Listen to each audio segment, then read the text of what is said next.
Before we start, what is very important? When we look at cattle, we're talking about the phenotype. What is it that we're really interested in? What is it that we really would like to determine when looking at animals? Specifically, cattle for beef production. We're looking for meat. Meat is important. But what did we learn? What have we learned over the last couple of days? Two things that stood out for me. The value of nutrition. How important nutrition is to really be able to give the animal the best opportunity to express itself as good and as well as possible. And the other thing that we learned today, and I'm going to check it on my phone because I don't know those little words, is about the hormonal balance within the animal. Hormonal balance is absolutely crucial. There are 3 specific hormones that came into play, and we need to understand those. We need to understand the value of the pituitary gland at the base of the brain. That's really controlling the hormonal balance, the hormonal system. That's crucially important. And then for reproduction, important that we understand the value of the ovary estrogen as well as the progesterone that comes into play. And then of course the uterus. And what is very important together with all of that is the fact that we need to balance those in such a way that the animal can keep on reproducing. So whenever we look at an animal, it is important to us that we understand we're looking towards specifically characteristics that are true to the sex of the animal, which means a bull must look like a bull, a female or a cow or a heifer must look like a cow or a heifer. Therefore, that is always the first thing that you look at. Now, what do we have to decide upon? Either we're going to use an animal for reproduction. In other words, if I'm selecting a bull, I have to be very strict. I can be very strict. Why? Because I only need 30 cows for one bull, or one bull to put to 30 cows. So I can apply more pressure on the bull selection. With the cows, we should not differ from that same principle, although our numbers would be better. Whenever you select a heifer or a cow, that heifer or cow, we really would like to see that she is better than the cow that she's going to replace in the herd. That is of importance. So what is it that we would look at? One of the first characteristics when we're talking about sexual dimorphism or true to the sex of the animal is we're looking for specific sexual traits and characteristics. So when I look at this cow, what is it I would like to see? Whenever I look at the face of this cow, compare it to the face of this bull. When you look at the face of this bull, you can clearly see there's a difference by just looking at the face. He's quite pleasant today, isn't he? Nevertheless, it's good if a bull wants to protect his cow, so no problem with that, as long as it doesn't move the scroll here. So, what is your problem, Sian? So, what is it that we would like to see? First of all, we want to see the correct expression in the face of the animal. When I look at this bull, I would like to see width between the eyes compared it to the cow there. You can clearly see that there's a huge difference. I want to see femininity in the cow, but I want to see that masculinity already in the face of the bull. When I look at the width between the eyes, when I look at the eyebrow development that I see there above the eye, and even on the female, look at the cow. You'll see that even she has got small, tiny little eye banks. Why is it important for the female animal to have those? Protection against flies. What else? Dust. The most important one, protection against the sun. We farm in Africa, and the sun here can be quite harsh. So it's important that that eye, and if you look at her, or the bull may be less than the cow, you'll see that the eye is protected from the direct sun rays. Important that you can see that. When we look at the muzzle, the mouth area, we would like to see that it's got a wide mouth. Why? Elke keer as hy hap vat, I want him to be able, or her to be able to consume or take in a lot of grass. This is a ruminant, which means that they accumulate a lot of grass and then go and lie down and regurgitate. Important for them. Now let's look a bit further in there. So when we look at the muzzle, the nose bone, and you've received a little book, carton with all the information on as to what is where. It's important that all of that is functionally sound, because for the animal to maintain herself or himself on the veld, we need the animal to be of structural soundness. Therefore, the animal needs to have the maximum ability to really thrive under veld conditions in nature. So important that we really make sure. So when we look at our cattle, we would like to make sure that they're structurally sound, but before we make a selection, we better make sure that the bull looks like a bull, the female like a female. And what do we mean by it further? Let's have a look at that female. We would like to see some form of wedge shape to that female. Now, the best way to describe wedge shape, and you guys may have to move perhaps to this side, otherwise you're not going to be able to see it. When I look at the top line of that cow, when I look at the top line and I go down just behind the shoulder and I have a look to where the chest floor is. From the chest floor, I would like to see a slope backwards to the middle of the tummy or the stomach. If it's sloping backwards, I'm going to explain it on the bull for this side. So in other words, the bull is not going to show it as nice. So what are we looking for? When we're talking about femininity, we specifically look now at the cow. We would like to, if we can, see fine pleats in the neckline. It's a very good indication that there are some good hormonal balance within the female. So when we look at in other words, I'm talking about those fine lines that you will see and that you will notice over there. That is what we really would like to see. We don't want to see an over muscular neck development, especially on a female. We do not want to see that. We're really looking for indication that the animal that we're looking at is in perfect hormonal balance. That is what it is about. So we look at the inner face, we look at those fine pleats in the neckline, and then very important, the wedge shape. Now wedge shape, we look from the back or the top and also from the side. So when we look at it from the side, we would like to see there where the chest floor is, that we've got a slope towards the back, towards the udder, where this area here is lower than that area there. That is crucially important. We really want to see that, we must see that.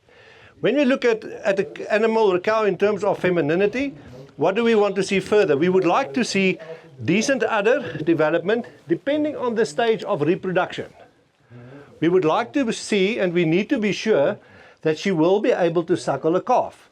Therefore, we need to see 4 decently developed teats, well courted, in other words balanced, with a very good udder floor as soon as she gets into reproduction, in other words after she calved. At the beginning, shortly after calving, you will see a huge udder most of the times because of a hormonal influx that took place. So important that you would like to see that the udder is decently formed, evenly spread. She's in calf, she hasn't calved yet, as you can see. So that is important to us. And then today you had the opportunity to have a good look at what is in front of the vulva. So the vulva, the outer genital parts that we can see going into the vagina through to the uterus, through all the decent things that Dr. Doug explained to us today. So we would like to see that is decently developed, not overdeveloped, definitely not underdeveloped. Then we're also running into problems. So we're looking for middle of the road. That is what is important to us. So those are the things that we would like to see when we talk about femininity or the sex of the animal. She needs to be feminine, and that is what's going to make her feminine. So even when you look at her from the top, from behind the shoulders, you would like her to go wider towards the back, which she clearly does, towards the hips. You would like to see the capacity going through the body of the animal, further down, and then important, between both sides of the vulva, on the inside, will be the pin bones. We would like to see the pin bones to be quite wide. It's difficult on this animal now in her condition to specifically point where the pin bones are, but I'm going to show you. They will be about there, that area there. We need that width for a couple of reasons, but one of them is to aid in calving ease. Important that she's able to give birth. Often, be cautious about it. Often people think it's just about the width of the hips, the width of the hip bones. Unfortunately, what often happens is as soon as you see the hip bones very clear, What is it that you're looking at? It's not often the hip bones. You'll see it, but it's not caused by the width of the hips. It's caused by the lack in width of the pin bones. So familiarize yourself with how it works and what you see. That's quite important. So after we've sorted out and we decided, okay, we accept her to be feminine enough, we would like to give her a go-ahead or a green light in that regard, we need to investigate a little bit further. So what did we say? We want to see hormonal balance, for sure, critically important. And then what do we also need to see? We need to know that she will be able to maintain herself under veld conditions.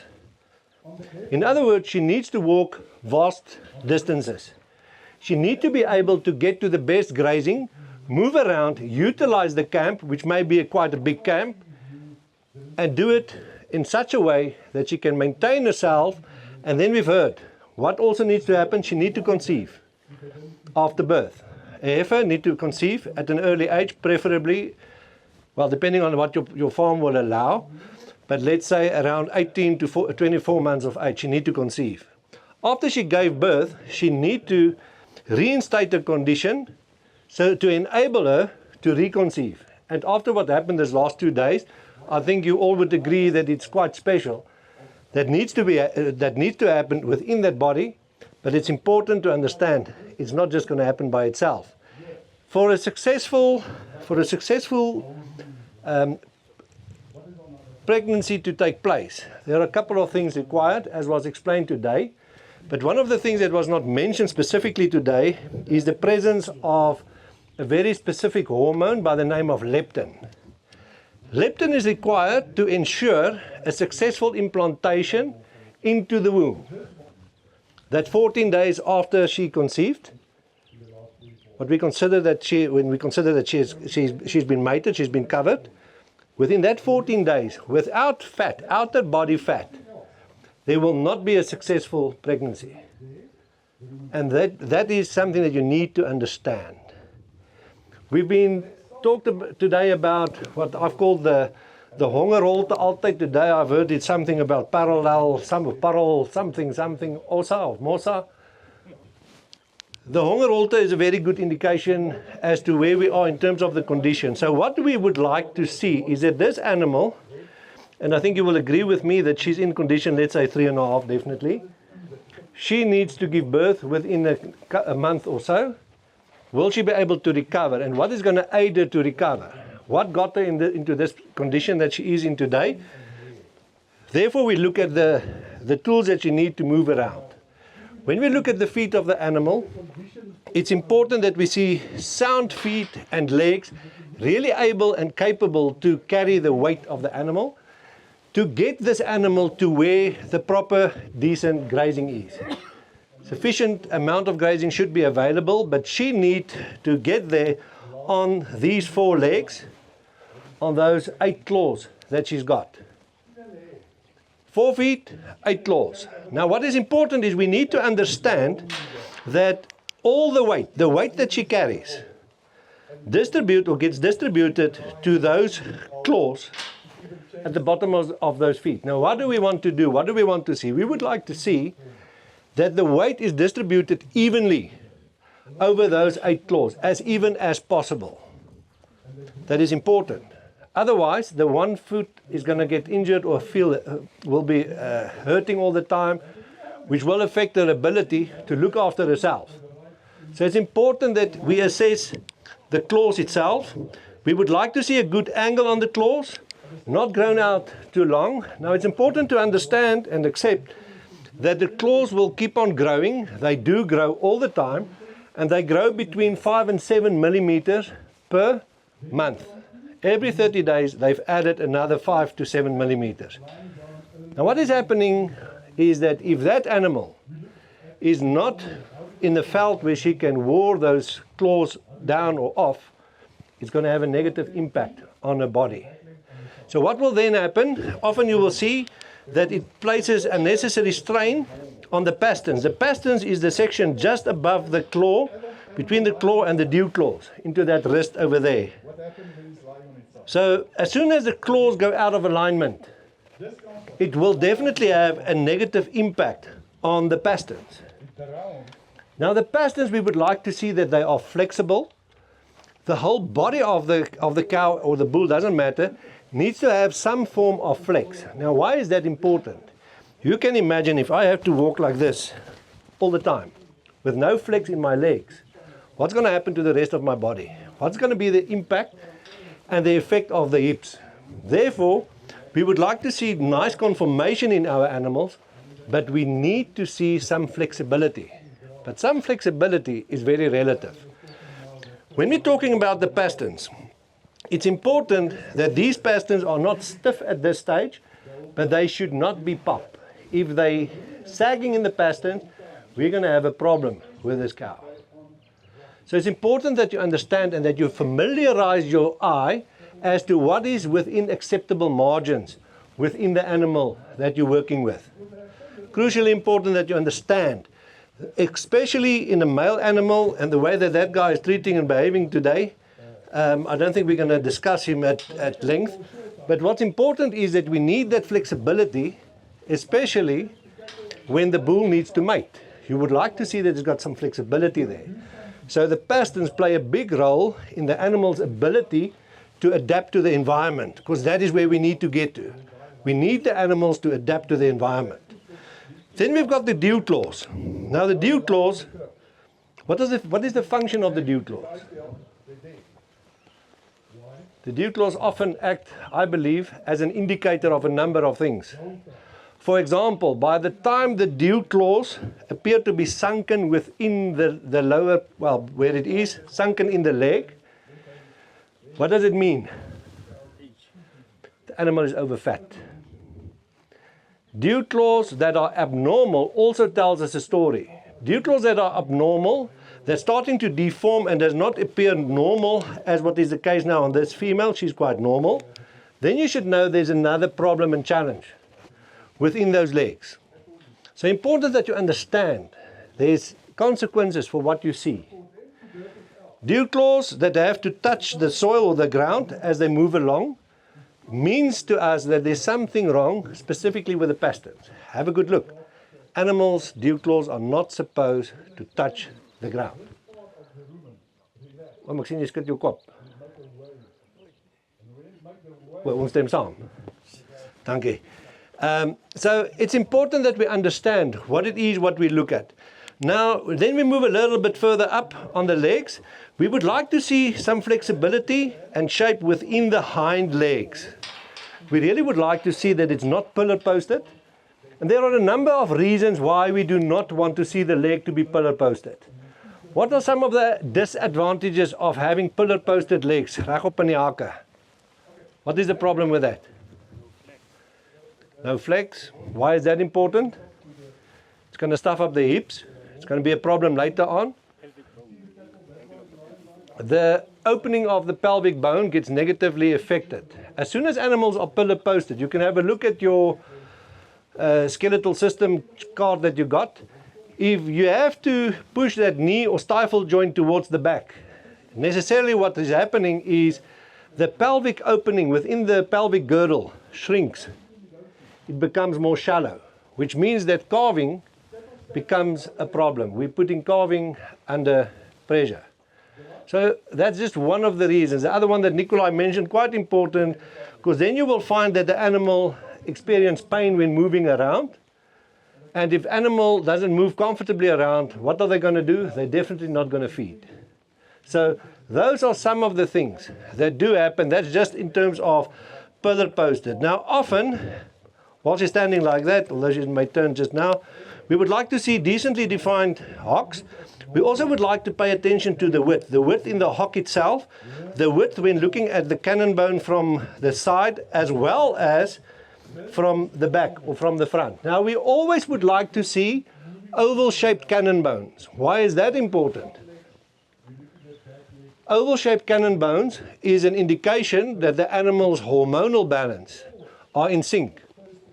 If they become round, if they become round and you can see the hocks very clearly as well as the knees very clearly, the red lights must be flashing. Something is going out of balance and the trouble is creeping in.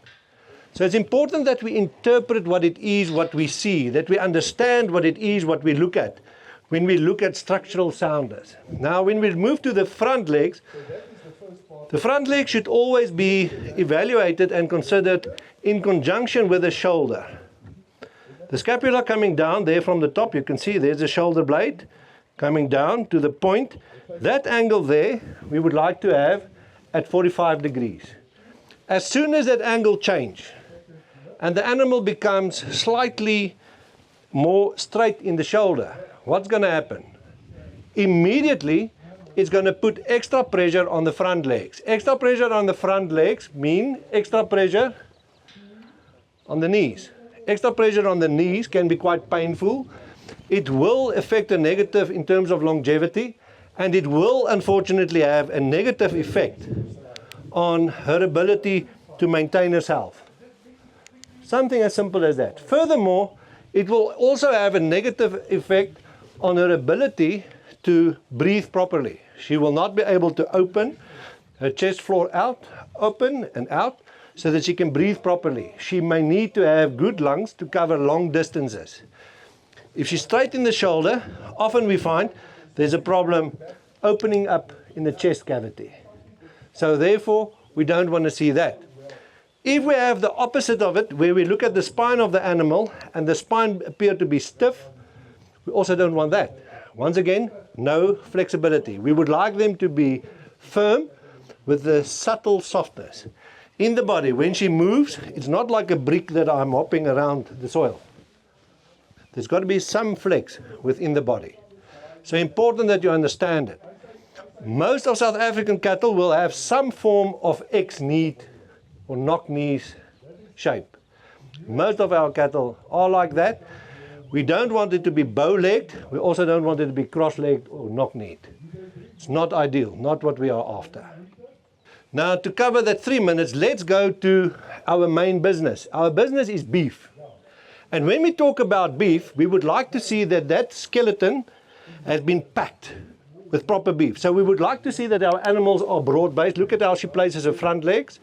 Wide there, wide in the chest, up through the shoulder, into just behind the shoulder, all the way through, coming down. Now what's important is we're looking at the length from hip to pin bone. We would like to see decent length. Why is that important? We want to add weight or muscle there. That's part of where the rump steak is. We want to see the rump steak is properly spaced. What's also important, the angle, crucial for giving birth, crucial for at a monthly basis or every 21 days when she has cycled to clean the reproduction tract, for example, when she urinate to get rid of all the urine. Otherwise, you saw what it looked like today. Everything is hanging there. It can create challenges if not properly cleaned out every time that she urinates. So important that we then understand that's also playing a role, the placement of the hip towards the pin bone. If I take from the hip straight, a line straight down towards where the udder is going to stop. The udder will never be more forward than where the hip bones are. And if your hip to sit area is quite small, or hip to pin bone is quite small, what is going to happen? There's not enough area, not enough room, which will have a negative impact in terms of her milk production, the way that she's going to suckle the calf. We also would like to see decent length from hind leg muscling. We would like to see that hind leg muscle going down as low as possible onto the hock. From there, when we go forward, we really would like to see that we've got sufficient depth and specifically decent spring of rib. Why is that so important? It was explained to us today. We need to accommodate a calf that, let's say 60 to 90 liters of liquid within the calf sac that has been carried inside the body. That takes up a hell of a volume. So we want to see the volume is there, and while the volume is there, we also need that volume for the rumen to be properly filled with grass and other materials that she's going to eat and gather in the veld. So a lot of those have to come together. Important to us, we would like to see that she's smooth coated. Smooth coating is important for a number of reasons. We would like to see that they're smooth coated because it's first of all an indication that they are well adapted. well-adapted animals on your farm will produce and reproduce so much better. So it's important that we understand that, it's important that we look at that. I've spoken about the width in the pin bones, the hocks. We would like to see that the body extends decently down into the hocks, quite important for us. We would like to see that width there. We would like to see length from hip to pin bone, from pin bone to just behind the shoulder. We really would like to see that there's good length there. Decent depth. Depth quite important. Width from the chest floor all the way throughout. Within the chest floor, up into the shoulder, through the hips, to the pin bone, from there down to the stifle joint, which is around about there, from there down to the hock. Between the legs of the cow, between the hind legs, how much muscling would we like to see there? Not very much. Why not? If there's muscle, where will the udder sit? Where is the udder going to be? So we do not want to see on our cows that they are well filled between the legs, whereas with the bulls, complete opposite story. If we're really looking at dress out percentages, very important that we have a frame that's broad. Broadness combined with length give you dress out percentage. That's where our money is. It's important that we see that. I would like you to take a look at I used to call it the tail setting. Some people call it the tail head. It's important that you have a look there. We would like to see the tail or the tail head being an extension of the spine, running down smoothly without attracting too much attention when you look at her. So it's important that you understand it's an extension of the spine going down. We would like to see that it's normally formed. We do not want to see any deformities within the tail. When you see a tail that is skew, like of hy geknak is, something is wrong. Often it's a genetic mishap somewhere in that animal's body. So be very cautious of that. Important that we understand that also.